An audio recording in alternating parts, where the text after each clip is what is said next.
Josh Brown, March is upon us. Various video games coming out across the month. Thought we'd run them down. Hell yeah, man. You know, it was a really good February. Yeah. And I wasn't sure if it was going to start getting a little bit empty in the calendar, but March is, for me at least, shaping up to be pretty good.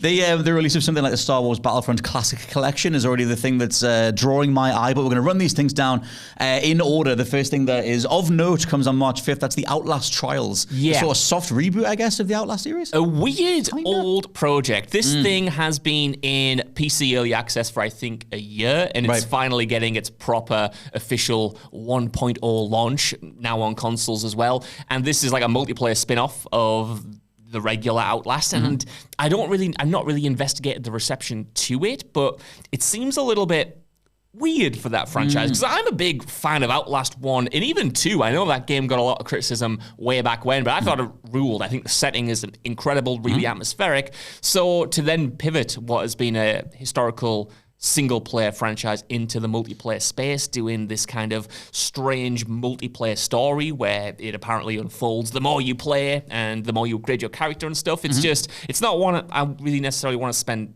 too much time on. It's one I'm intrigued by, but it's a strange pivot for the franchise. Yeah, it's worth just mentioning that Outlast was such a big deal back in 2014, then the sequel was kind of overlooked, even though like it's absolutely gorgeous. It's one of the most terrifying atmospheric horrors around, and this is a little bit of a pivot for the series. Next thing down is on March 8th, WWE 2K24.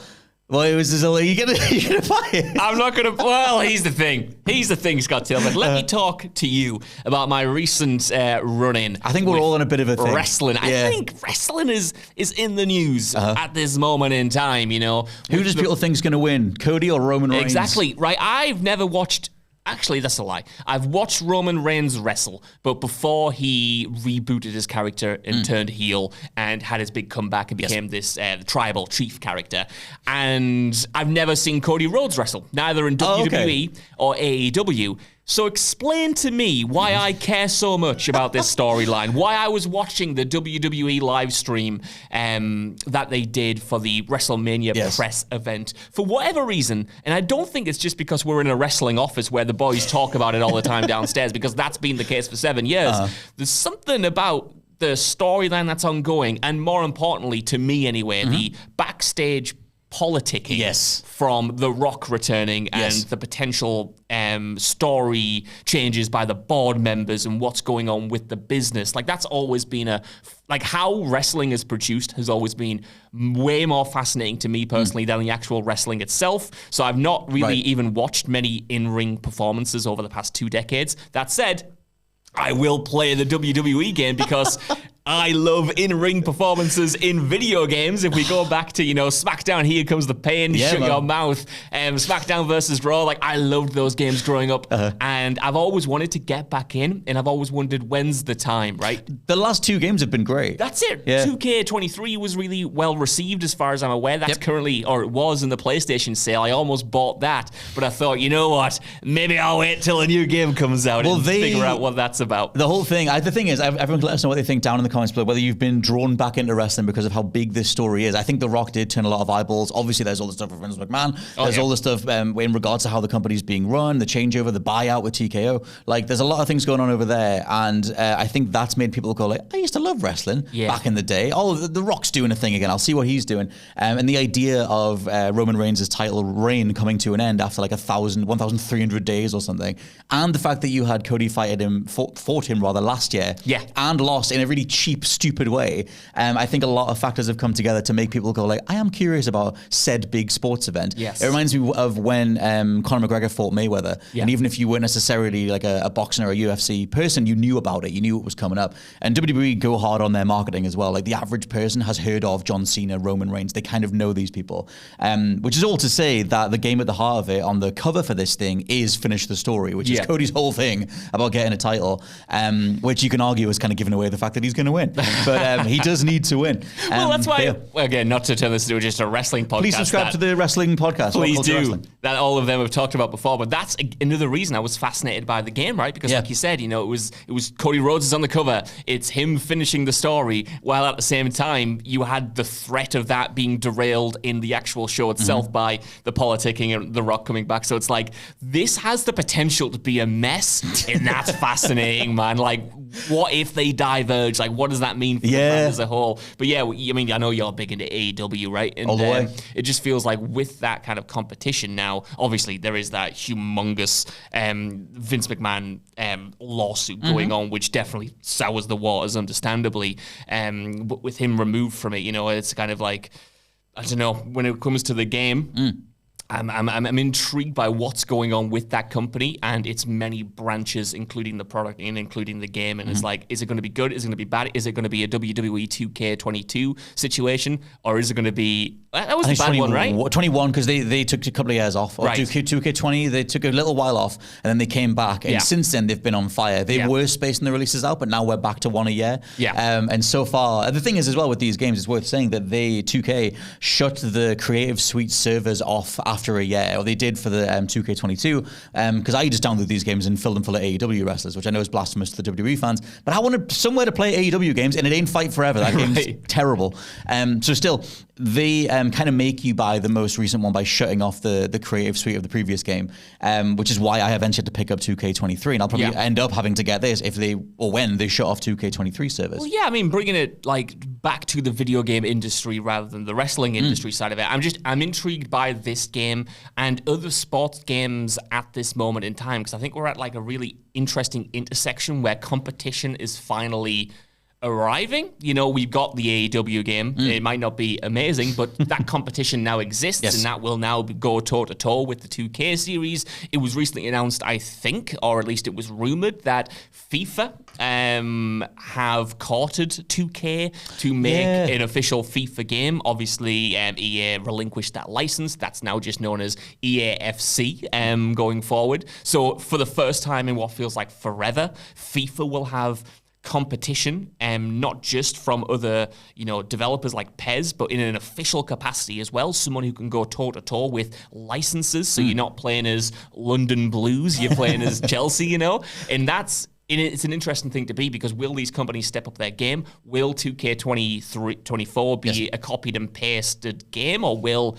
with AEW in mind, will they be trying to strive for more and not get back to the complacency that they were in with 2K21. That's the thing, and it's also not to spend too much longer on like a sports game or wrestling game.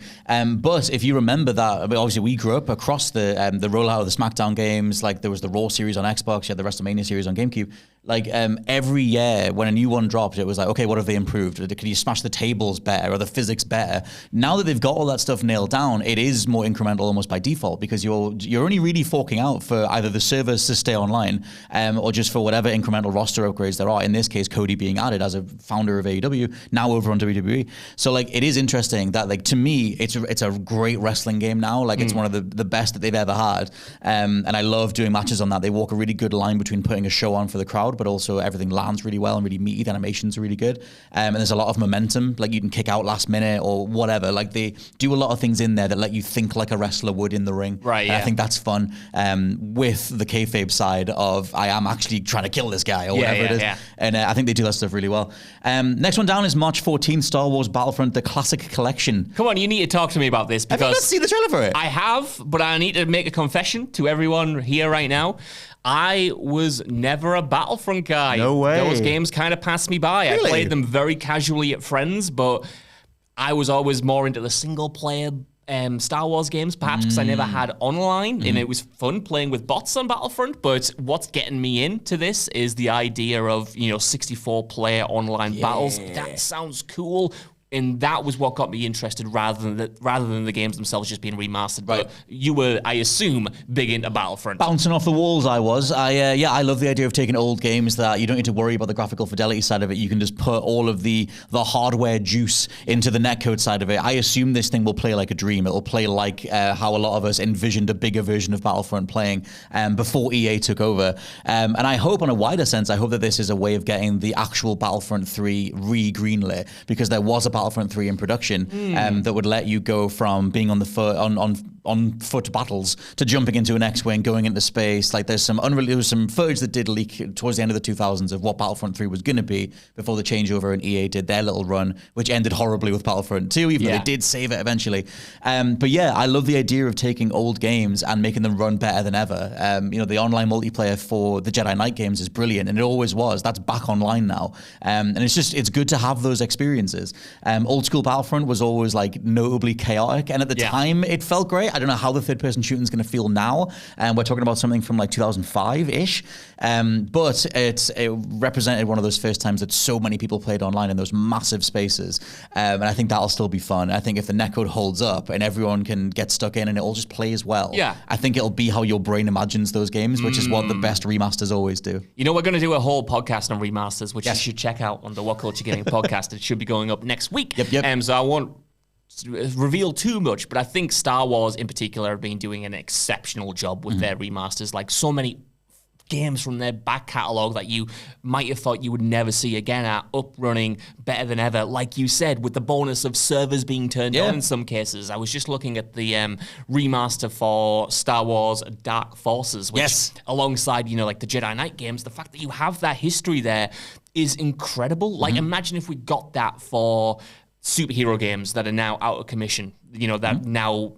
Spider-Man Web of Shadows. I was just going to say Web of Shadows. Cost you £85 to buy it secondhand in the UK. Like, imagine if they were more readily available and, like you said, the best versions of them or how you imagined them looking and playing way back when. I just think they've done a really good job with them while keeping them reasonably priced. I think the Battlefront collection is £25, which is exactly what Tomb Raider was as well. And that's a cracking price point, I think, to not overcharge and kind of respect the audience in that way, because you're getting these classic games and you're not getting the Rockstar treatment of charging you £50 for Red Dead Redemption remastered, which is essentially just a port. No, I think as well, like if the market is primed for anything, thanks to Helldivers 2, it's another mass online multiplayer experience that is based around large-scale battles. Like everyone's going to want to dive in. Some of the best memories, or the only good memories of EA's first Battlefront were Walker Assault before we realized how horrifically unbalanced it was. But that first time you all beam in and just have a Star Wars with a lot of different people. We'll see how it goes down. I feel like the Star Wars IP is critically wounded at the minute, but the game side of it was always so much stronger. That's it. Like the games, I agree. Star Wars interest generally kind of maybe waning, but in the game space, I think there's a real desire there. There's a real audience there that is clearly embracing both the new games like Jedi Survivor and then the older games and the remasters like this. Next one down is March 18th. Hi-Fi Rush arrives on PS5, one of the only other Xbox games that's gone multi-platform. We already have Pentiment, and Sea of Thieves is mentioned for later in the year. But thoughts on the old Hi-Fi Rush? I'm going to completely bypass that question and just talk about it generally, because how I realized I'm a sick console fanboy. Yes. Pentiment came to the PlayStation Store, and that is another Xbox exclusive that has made the jump like Hi-Fi Rush, and I thought maybe I'll buy it. I already own an Xbox. Already own it on Game Pass. I can get it on Game Pass. I don't know why I'm thinking this way. In Hi-Fi Rush, like I've got both of these consoles, and the appeal of them coming to PlayStation is still so high, and I don't understand why when I can get them on Game Pass. You want your trophies? Maybe it's trophies. Maybe it's preferring the PlayStation controller, or just that being the primary ecosystem. I'm not going to buy Hi-Fi Rush because, to be honest, I didn't love it too much back in the day. I like that it exists. I think it looks gorgeous, but for whatever reason, I just didn't. I don't know, man. Like I go back and forward on that game so much. Sometimes I love it. Sometimes I think it's the best thing. Other times I'm like, it's forgettable. I did it in like 2 sittings. It's beautiful. I'm so glad it exists. I think it's a fascinating follow-up to The Evil Within when you think that it's Tango Gameworks who made it. I wanted a bit more from the music side of it. I got a bit sick of the one drum beat the whole way through, one time signature the whole way through. But I just one of those things that, to me at least, I'm just glad it exists. Yeah, it does look absolutely gorgeous. It's worth it for the boss fights as well. There's some really good, inventive, especially visually, boss fights. I will agree with that. Oh, man, you know what? We just did a list on the best best boss fights of the generation. So far. And some of those,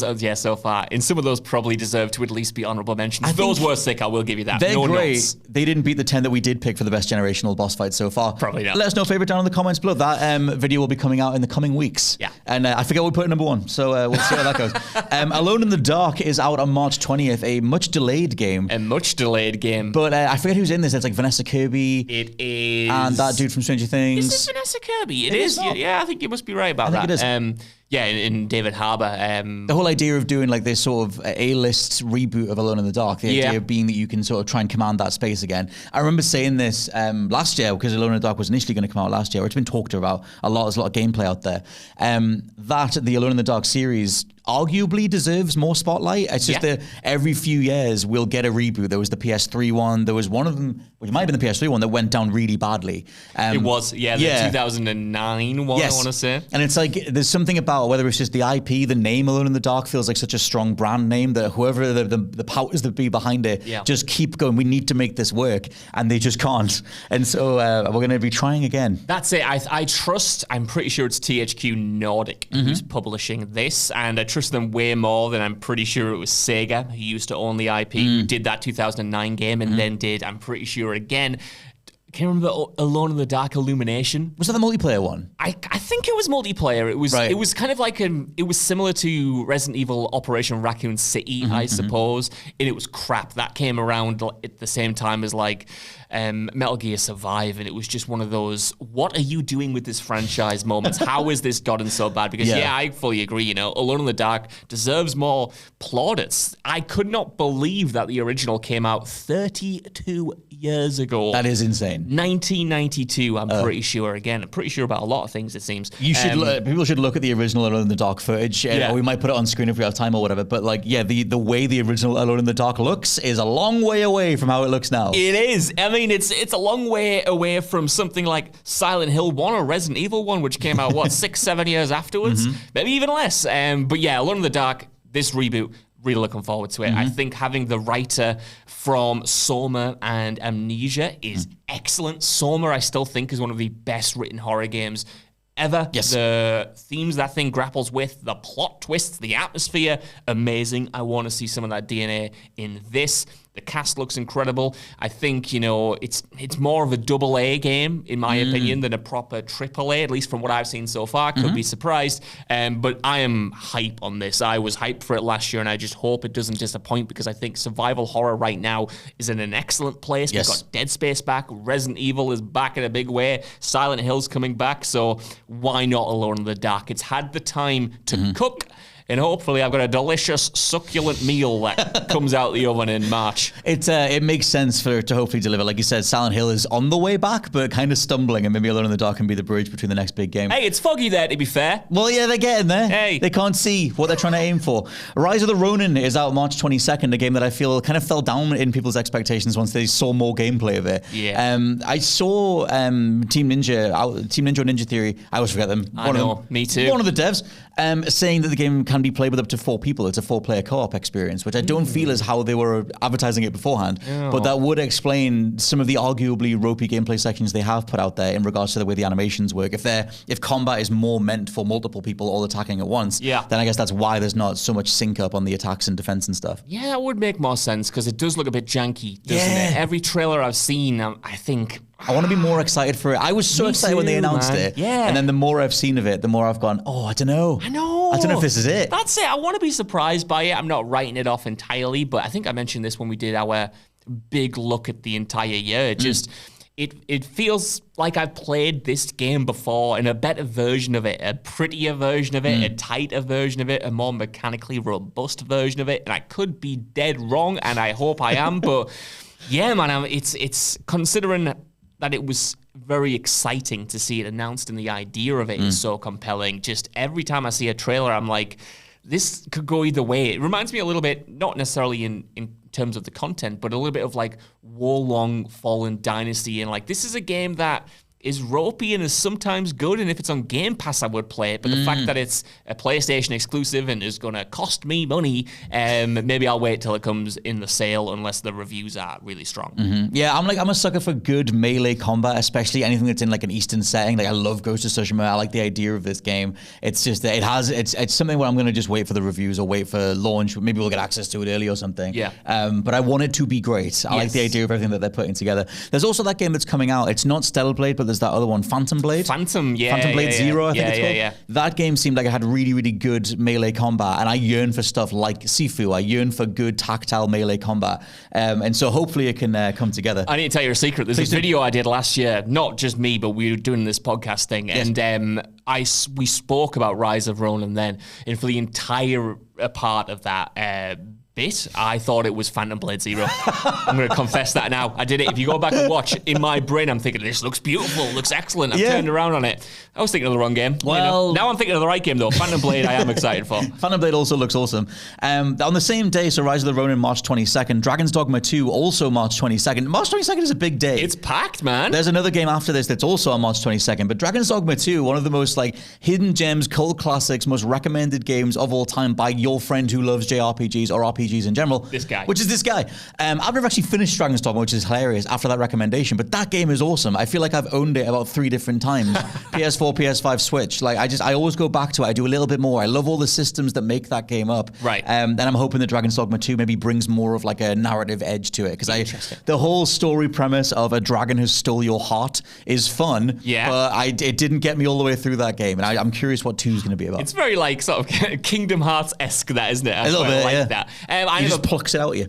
He just grabs it. Bang. Yeah. I never played the original, but I've heard so much from my friend who was into JRPG, Scott Tilford, that it was really, really good. And it's obviously got this massive sort of cult fan base that's developed over the past 10 years or however long it's been since the original came out. And I am hyped for Dragon's Dogma 2.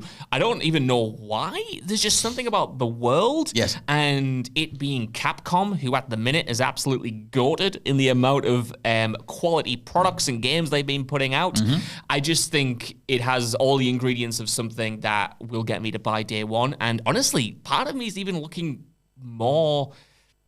I'm looking forward to it a little bit more than I am Final Fantasy, can't get my words out, Final Fantasy Rebirth. Honestly, I don't know why. Well, the combat is I was going to say way chunkier. Like, there's a lot more like heft and weight to the Dragon's Dogma combat. Yeah. Like Final Fantasy Rebirth's combat is a lot more acrobatic and you're a lot more flashy kind of thing. But there's something about Dragon's Dogma, and the original had this as well, where like every class did feel so distinct. And it's like if you're pairing up with people, it's such a great co-op game. Like it has Shadow of the Colossus mechanics where you can climb on bigger creatures and like take them down. There's limb damage and like riding like a griffin up into the sky and then managing to take it out the sky so everyone can pile on or whatever. Like there's a lot of cool dynamic interactions with this, and it's something that Helldivers 2 has reminded the world they need. Right. And I think it's a good way for co-op tactics to come together. I think RPGs, I don't know if you would agree, but RPGs now feel like they're having a real moment, after Baldur's Gate coming into Final Fantasy. Now you've got Dragon's Dogma, we've got Avowed coming up, we had Starfield last year. Like single player big chunky RPGs, no matter the setting, seem to be in right now, and they seem to be selling incredibly well. I saw that Baldur's actually passed 10 million copies just the other day, and there's a real sort of fan just demand for them right now. So I hope Dragon's Dogma 2 hits that same nerve. Yeah, it feels like a fan-fueled project. Like Dragon's Dogma 1 was like 2011 or something. It's quite an older game, but it always had so much going for it. The same day, March 22nd, Princess Peach Showtime. Beyond time that we've got a decent Princess Peach game on home consoles. Absolutely, and I mean, this is more of a you game than me, Scott, but if there's one Nintendo Switch game I will buy this year, I think it'll be this. I think it looks quite good. I kind of wish it was like more of like a 3D action platformer. I wish it played a bit more like the most recent Kirby, or just whatever, some sort of like semi-open world type thing where I can explore full 3D planes. I'm less excited about another 2D action platformer. As much as I love that genre, it hasn't really blown me away. I kind of wanted a bit more from Princess Peach's abilities than just another costume swapping mechanic, because we've got that in Kirby. It just feels like a go-to thing. Like Mario started doing a lot more of that in Mario Odyssey. quickly. And I like the idea of finally giving Princess Peach her literal spotlight. Yeah. And I'm sure the game will be charming as hell, but I was hoping for a bit more than what seems like quite an easy genre to just do and be like, we're going to do another one of them, but this time it's Princess Peach. Yeah, I think that makes sense. It's a safe bet, isn't it? And in a stopgap year, I think we can officially crown 2024 as a stopgap year for the big three of Microsoft, Sony, and Nintendo.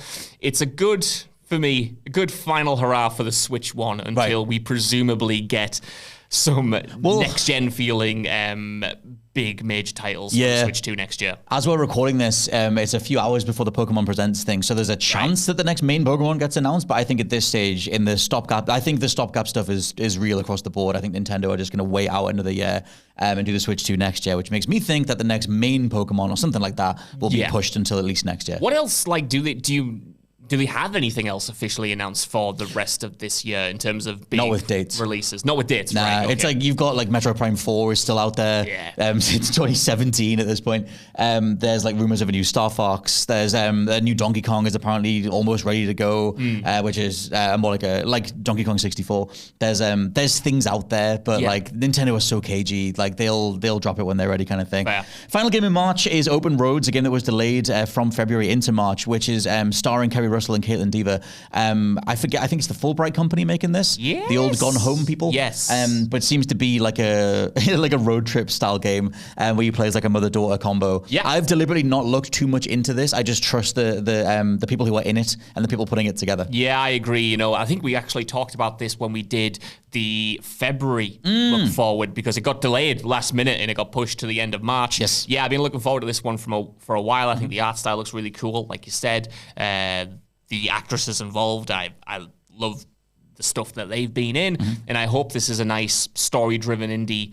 And I'm really into cars at this moment in time, Scott Tilford, for whatever reason. He's Pacific driving. I think it's Arctic Monkeys did this to me when they released the album The Car, and I started romanticizing the idea of the car and being on the road and doing road trips. I don't even drive, but I like the idea of it. Watch Road Trip and listen to Gary Newman. I might do just that. It's maybe the perfect combo. Hey, what if I do both of those things on different screens and headphones while playing Pacific Drive, which I'm also playing right now? Which rules, by the way? Build a cardboard box, car rig, and live your best life. Man, I've got GT7 on VR2 because that was a free update. So I might instead of buying a racing wheel because 1, I don't have the money, 2, my flat's too small, 3, my partner would kill me. I might just make a cardboard box version, put my DualSense in there, get my VR on and pretend I'm in like a little tin can. Someone who fully indulged in Nintendo cardboard VR. I can only recommend that enough. I'm always interested by this. We talked about Pacific Drive the other day, right? Which I was loving. As someone who does drive, a lot, do you even want to play a driving game? I'd feel like I do it enough in real life. Why would I want to relax? In Pacific Drive, for instance, I know we're talking about open roads, but I'm going on a big tangent here. Like there, you have to do everything manually. Yes. Like you're turning the key. When you described that, I was like, oh, God. Yeah, you're pulling the clutch. You're putting the little light on. You're putting the headlights on. You're pulling the windscreen wipers down. You're doing everything manually. And I thought, if I drove every day, I wouldn't want to come back and then do this meticulous driving in real life in video games. For me, it's definitely what a driving game gives me that I can't do in real life. That's why I love arcade games, like arcade racing games. Like I love Burnout, Split Second, like even that Asphalt series I've started getting into a little bit. Nice. Over on mobile. But it depends what it serves the game. Pacific Drive seems like the full package though. Yeah. So that's most of the games for March. Let us know your favorites down in the comments below and we'll catch you very soon. See ya. Goodbye.